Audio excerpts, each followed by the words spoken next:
अभिषेक मिश्रा और आज के इस वीडियो में हम लोग 12वीं कक्षा के प्रश्नावली 3.2 के प्रश्न संख्या 10 और उसके आगे के प्रश्नों को देखेंगे। इसके पिछले वीडियो में हम लोगों ने प्रश्न संख्या 9 तक कर लिया था। ये 10वां प्रश्न है। प्रदत्त समीकरणों को में x, y, z और t के लिए हल ज्ञात करना है हमें, यदि ये दिया हुआ है। और आप जानते हैं किसी भी मैट्रिक्स में अगर किसी भी स्केलर क्वांटिटी से गुना करना हो, 2 से गुना करना है तो क्या करेंगे, ये 2x हो जाएगा। उसी प्रकार ये 2z, 2y और 2t हो जाएगा। प्लस यहाँ 3 से 1 में गुना करेंगे 3, -3, 0 और 6 हो जाएगा। अब 3 से इन सब में गुना करना है तो 3 में 3 से करेंगे तो 9, 15, 12 और 18 ये हो गया। अब हमें इन दोनों को जोड़ना है तो 2x है यहाँ और यहाँ 3 है तो 2x + 3, ये 2z और -3, 2z - 3, 2y + 0 तो 2y + 0 तो 0 जोड़ो तो वहीं रह जाता है। 2t + 6 बराबर इधर हमें है 9, 15, 12 और 18। आप जानते हैं जब दो ठो मैट्रिक्स बराबर हो तो उसका a11 के बराबर होता है और प्रत्येक एलिमेंट जो सामने वाले होते हैं वो बराबर होते हैं। तो यहाँ से हम निकले, यहाँ से हमें पहला मिलेगा 2x + 3 बराबर 9। तो या मैं इसी लाइन में सॉल्व कर लेता हूँ कि सब सामने आपको दिख जाएगा एक बार में। तो 2x का मान क्या आ जाएगा, +3 है तो उधर जाएगा -3 तो 6 हो जाएगा। या x का मान ये गुना में 2 है तो बटा में 2 हो जाएगा तो ये कट के 3 हो जाएगा। तो x का मान 3 निकल गया। अब हम z को इसके बराबर करके देखते हैं। या 2z - 3 बराबर 15 तो 2z बराबर क्या हो जाएगा, +3 -3 है तो उधर जाकर +3 हो जाएगा तो 18। या z का मान आ जाएगा, गुना में 2 है तो बटा में 2, 9 तो ये z का मान 9 आ गया। या 2y बराबर 12 है तो y का मान क्या आ जाएगा, 12/2 बराबर 6। y का मान यहीं पे निकल गया। चौथा हम बराबर करेंगे 2t + 6 बराबर 18। तो या 2t बराबर हो जाएगा, +6 है तो -6 तो 12। या t का मान आ जाएगा 2 बटा में आएगा तो 6। तो हमने x, z, y और t का मान निकाल दिया। अगर आपको दिख रहा हो तो आप इसका स्क्रीनशॉट ले लीजिए। अगला प्रश्न है x × 2 और नीचे 3, y से एक मैट्रिक्स है और एक तीसरा मैट्रिक्स है, इसमें x और y के मान ज्ञात करने हैं। तो पहले गुना करते हैं, यहाँ 2x और 3x हो जाएगा। ये एक मैट्रिक्स है प्लस -y, y से -1 में करेंगे तो, और नीचे y ये भी हो गया बराबर 10 और 5 ये हमें दिया हुआ है। तो x और y के मान ज्ञात करने हैं। तो यहाँ से आपको दो इक्वेशन मिलेंगे। पहला इक्वेशन क्या मिलेगा, 2x - y बराबर 10 और यहाँ मिला 3x + y बराबर 5। तो इसको आप समीकरण 1 मान लीजिएगा और इसको समीकरण 2। और नीचे लिखिएगा कि समीकरण 1 में 2 को जोड़ने पर, ऐसे प्रश्न हम लोग पीछे ही बना चुके हैं। अब 1 में 2 को जोड़िएगा तो y से y कट जाएगा। मैं यहाँ आपको स्टेप नहीं पूरे करवाता हूँ, मैं आपको सॉल्यूशन सिखाता हूँ। स्टेप आप अपने से पूरे करेंगे तो, और 2x में 3x जोड़ेंगे तो 5x होगा और बराबर इधर 10 में 5 जोड़ेंगे तो 15 होगा। तो x का मान क्या आ गया, 3 आ गया। ये गुना में 5 था तो बटे में आ गया 3 आ गया। तो x का मान तो हमने निकाल लिया। अब x का मान किसी भी समीकरण में रख लो, तो यहाँ लिख लो कि x का मान समीकरण 1 में रखने पर लिख लीजिएगा आप अपने से। तो 2 इंटू एक्स के जगह पे 3 माइनस वाई बराबर 10, तो यह क्या होगा माइनस वाई बराबर 10 माइनस 6 या माइनस वाई बराबर 4 हो जाएगा। तो y का मान हमें निकालना था, तो y बराबर -4, ये हमारा y का मान हो गया और ये x का मान हो गया। तो ये भी बहुत आसान था, इसका भी स्क्रीनशॉट ले लीजिए। हम लोग 12वें प्रश्न को देखते हैं। 12वां प्रश्न है, यदि हमें दिया हुआ है 3 मैट्रिक्स, तो x, y, z और w के मान ज्ञात करें। सॉल्व करते हैं इसको। तो सबसे पहले 3 से मल्टीप्लाई करेंगे तो 3x, 3y, 3z और 3w, ये एक हो गया बराबर। अब इसमें इसको जोड़ना है, जोड़ ही देते हैं। x में 4 जोड़ेंगे तो x plus 4, x plus Y में 6 जोड़ेंगे तो x प्लस वाई प्लस 6, और -1 है, z है, w है, तो z प्लस w प्लस -1, और 2w है 3, तो 2w प्लस 3। अगर इनको बराबर किया जाए उसके बाद इसको हम सॉल्व करेंगे, तो 3x है और यहाँ x प्लस 4 है, तो 3x बराबर होगा x प्लस 4 के।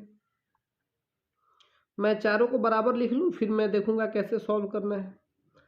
3y बराबर होगा इसके, तो 3y बराबर है x प्लस वाई प्लस 6 के। फिर 3z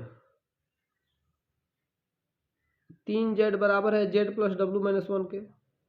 3z बराबर है z प्लस w माइनस 1 के, और ये 3w बराबर है 2w प्लस 3 के। मुझे यहाँ दिख रहा है सिर्फ एक ही चर है, तो इससे हम x का मान निकाल सकते हैं।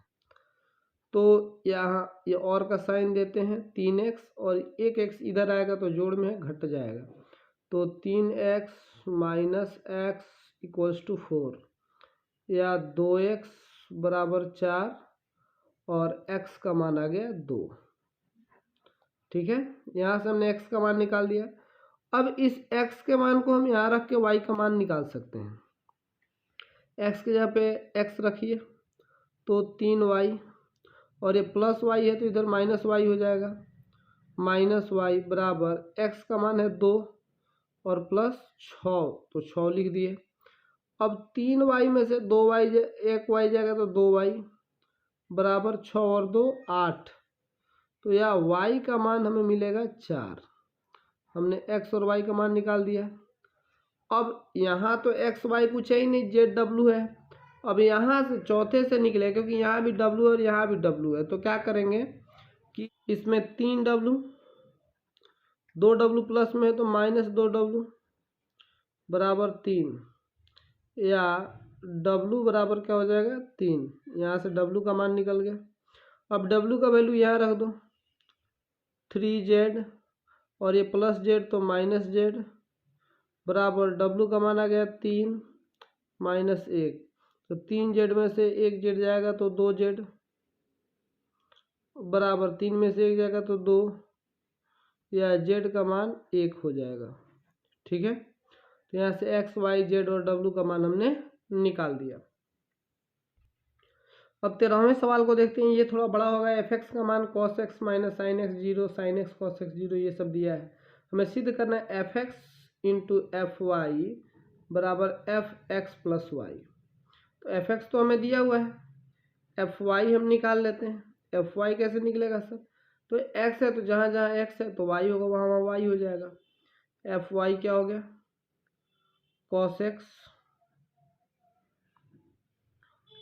cos तो cos y minus sine Y, और जीरो तो जीरो ही हो जाएगा, ये भी जीरो हो जाएगा, कांस्टेंट है वो वहीं रह जाएगा। यहाँ कॉस एक्स है तो कॉस वाई, जीरो तो जीरो ही रहेगा, और साइन वाई, और जीरो जीरो ही रहेगा।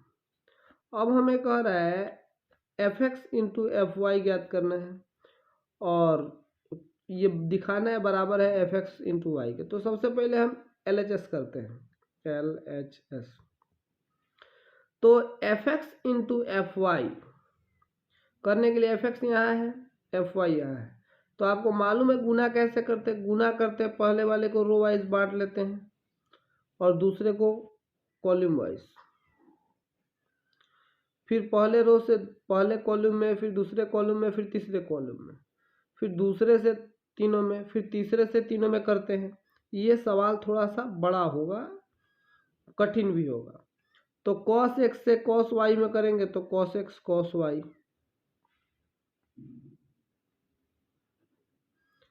अब ये जीरो से जीरो में करेंगे तो जीरो ही रह जाएगा, इसको नहीं जोड़ते हैं।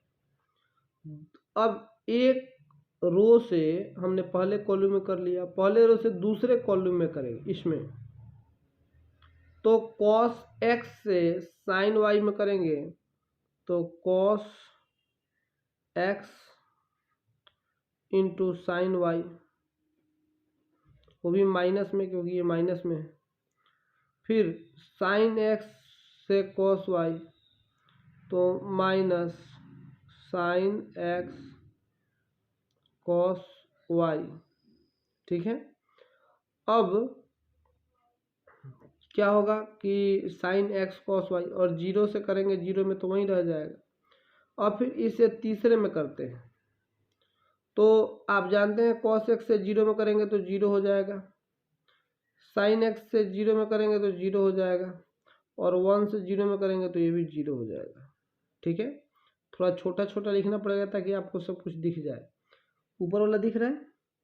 अब दूसरे रो को लेते हैं और दूसरे रो से गुणा करेंगे पहले कॉलम में, तो sine x into cos Y,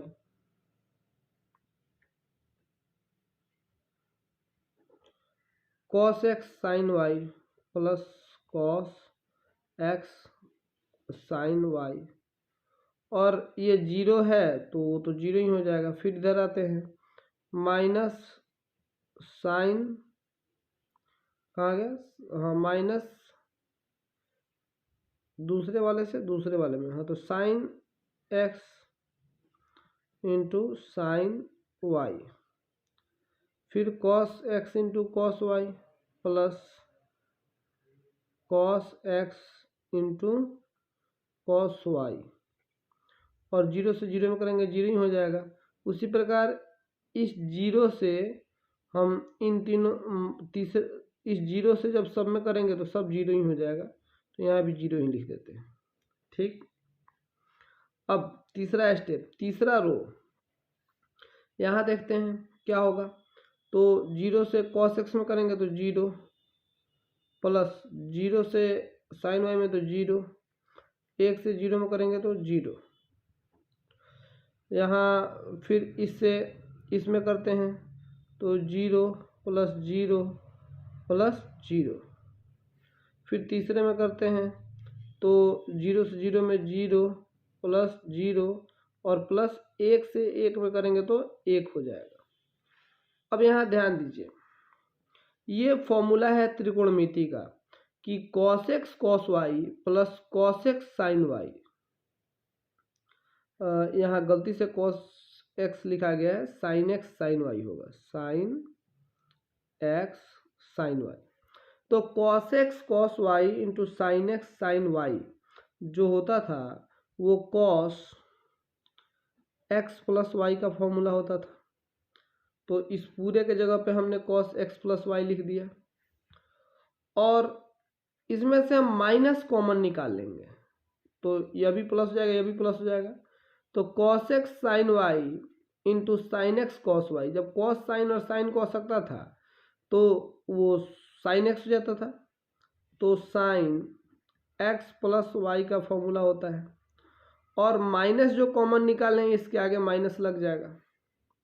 अब ये तो जीरो है तो बस यहाँ जीरो लिख देंगे। अब दूसरे लाइन को सॉल्व करते हैं। Sine x cos Y plus cos x sine y, यह होता है साइन एक्स प्लस वाई के बराबर, और into minus sine x sine y cos x cos y. तो ये थोड़ा उल्टा दिख रहा है, इसको उधर भेज देते हैं, इसको इधर ला लेते हैं। मतलब ये माइनस वाले पोर्शन को आप उधर भेज दीजिएगा और प्लस वाले को आगे ला दीजिएगा, तो हो जाएगा cos x cos y minus sine x sine y. तो यह होता है कॉस एक्स प्लस वाई के बराबर। कॉस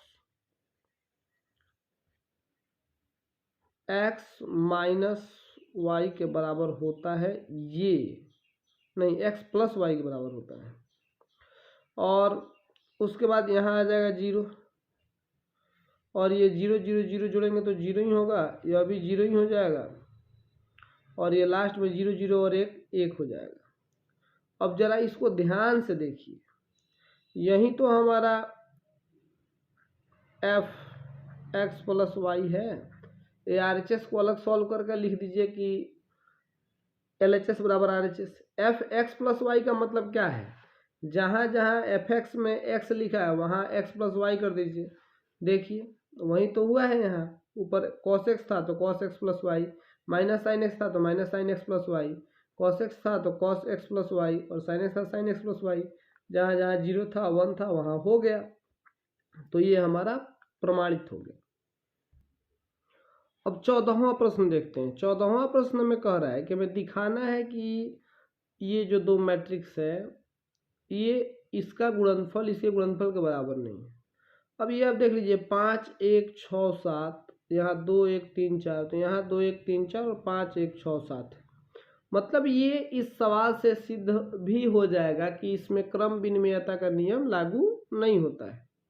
तो आपको गुना करना पता ही है कि इसको रो वाइज बांटते हैं और इसको कॉलम वाइज, और उसके बाद गुना कर देते हैं।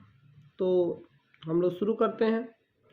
5 से 2 में करेंगे तो 10, फिर माइनस 1 से 3 में करेंगे तो माइनस 3 एकम 3, फिर पहले रो से दूसरे कॉलम में 5 एकम 5, माइनस 1 से 4 में करेंगे तो माइनस 4 एकम 4, फिर 6 से 2 में 6 दूना 12, और 7 से 3 में तो 7 3 21, ये जोड़ का चिन्ह देंगे क्योंकि माइनस कहीं नहीं है, और 6 एकम 6 और प्लस 7 चौका 28, ये हो गया।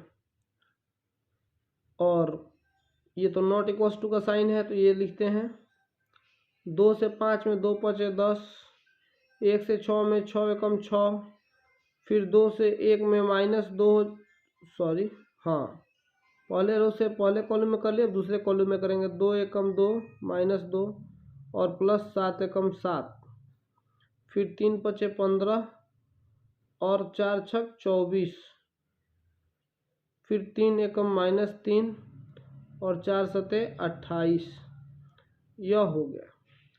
अब इसको सॉल्व कर लेते हैं, दिख जाएगा बराबर नहीं है, 10 में से 3 जाएगा तो ये हो जाएगा 7, 5 में से 4 जाएगा तो 1, 12 में 21 को जोड़ेंगे तो हो जाएगा 33, और 28 में 6 जोड़ेंगे तो ये हो जाएगा 34।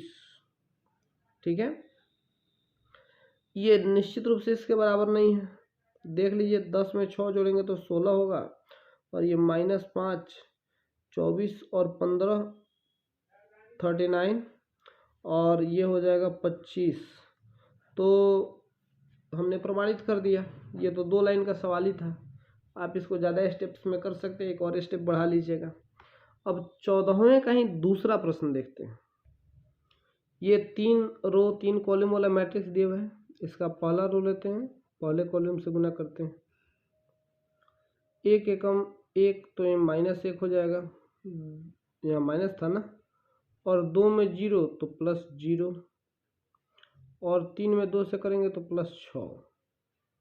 फिर इधर आते हैं, दूसरे कॉलम में करेंगे तो 1 एकम 1 -2 और 3 3 9। अब पहले से तीसरे में करते हैं तो ये 0, 2 एकम 2 और 4 3 12, अब दूसरे रो को उठाते हैं और तीनों में करेंगे तो ये 0 हो जाएगा, 1 और 0 0 हो जाएगा और 0 दूना 0 ही हो जाएगा। फिर 0 1 अब 0 होगा, 1 और -1 होगा और 0 तिया 0 हो जाएगा। फिर 0 0 0 ही होगा, 1 1 1 होगा और 0 में 4 से गुना करेंगे तो 0 ही होगा। फिर अब तीसरे से करते हैं, 1 में -1 होगा, 1 से 0 0 होगा और 0 से 2 0 होगा। अब इससे दूसरे में 1 -1 और 0 से 3 में करेंगे तो 0 ही होगा। फिर तीसरे में करते हैं 0, 1 से 1 में 1, 0 से 4 में 0, नॉट इक्वल टू का साइन देंगे। अब इसमें गुना करते हैं, पहला रो लेते हैं इसके कॉलम से, -1 में 1 से तो -1 होगा, 1 से 0 में तो 0 होगा, 0 छोड़ दूँ और 0 से 1 में करेंगे तो भी 0 हो जाएगा। ठीक है, अब यहाँ दूसरा लिखते हैं, -1 से 2 में करेंगे तो -2 हो जाएगा, या लिख दो +0 कितना जगह लग रहा है। अब 1 से 1 में करेंगे तो +1 और 0 से 1 में करेंगे तो 0 ही हो जाएगा। फिर -1 से 3 में तो -3, 1 से 0 में तो 0 और 0 से 0 में तो 0। दूसरे से करते हैं, दूसरे रो से तीनों में करेंगे तो ये 0 -1 और 0 0 ही हो जाएगा और 1 और 1 +1 हो जाएगा। तो 0 दूना 0, -1 और 1 -1, 1 में 1 से करेंगे तो 1। अच्छा, ये ध्यान देना, कैलकुलेशन में एकदम दिमाग शांत रहना चाहिए। एक बार गड़बड़ हुआ तो पूरा का पूरा सवाल गड़बड़ हो जाता है। -1 से 0 में तो 0 और 1 से 0 में तो ये भी 0। अब तीसरा रो उठाते हैं और तीनों में करेंगे, 2 एकम 2 +3 गुना 0 0 ही हो जाएगा और 4 गुना 1 +4 हो जाएगा।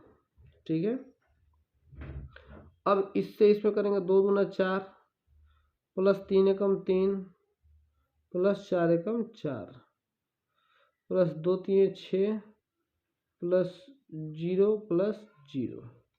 अब इसको सॉल्व करते हैं, गुना तो हमने कर लिया। अब या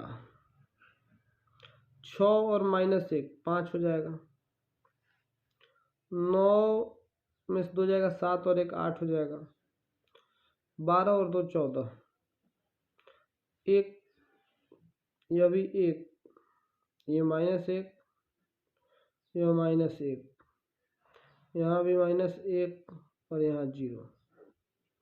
बस जोड़ना है, इसको कुछ करना नहीं है। ऊपर आ गया -1, यह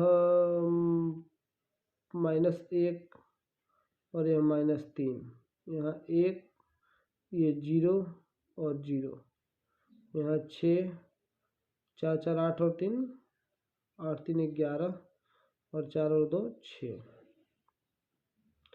तो हमने दिखा दिया कि यह भी बराबर नहीं है, यह भी 2 लाइन का ही क्वेश्चन था।